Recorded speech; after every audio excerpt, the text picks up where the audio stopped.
Thank you, Mr. Chairman. Secretary, thanks for coming out, help us out today. So one of my criticisms about the administration's funding package is sort of what's next. You may not be here in 2021. Some of us will be, and we'll have to deal with 6 years from now and what we do on funding, because the repatriation is a one-time deal.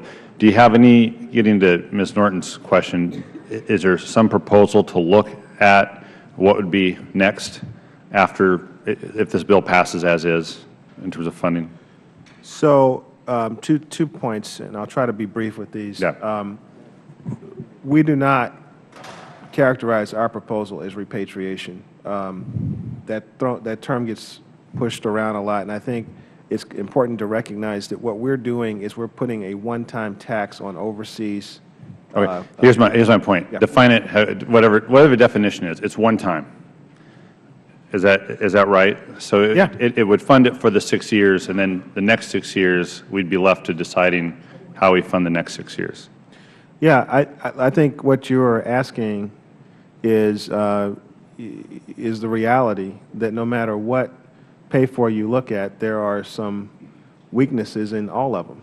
And in this pay-for, what you get is you get basically a 50% increase, actually a 100% increase in what the gas tax is putting into the system today, and you're able to substantially move the country forward over a 6-year period.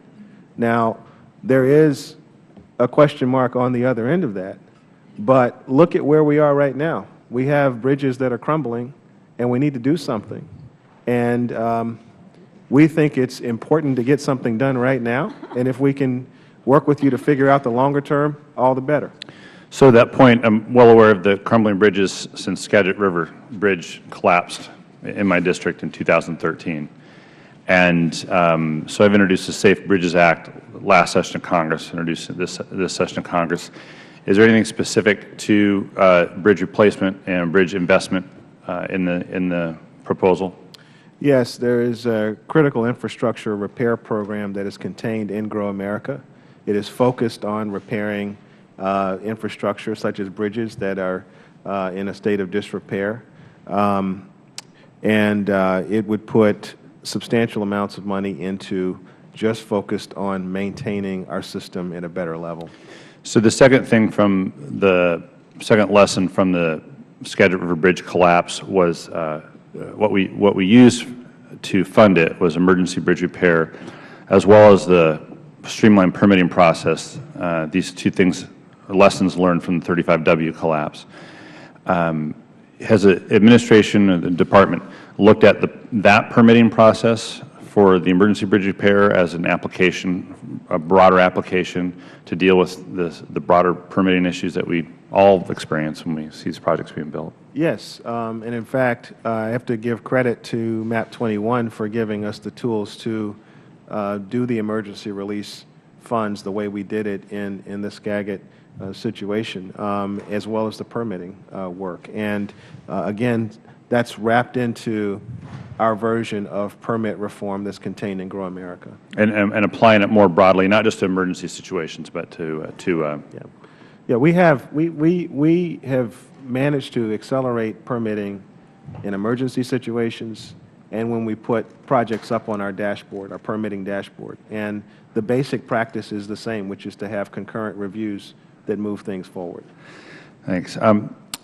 Finally, probably with time left, there's a question about there's one approach people are talking about with regards to transportation funding is devolution, getting the federal government out of the business. Now, I like to say Lewis and Clark were the first intermodal travelers in the country. So we've been from a federal perspective traveling intermodally for a long, long time. And the idea of devolution seems to me a step back. Can you give us a why or why not description on devolution? Well, I think the bottom line on that question is that if you take as a given that just taking freight, for instance, we manufacture something here in the U.S. and we want to get it to someplace else in the world.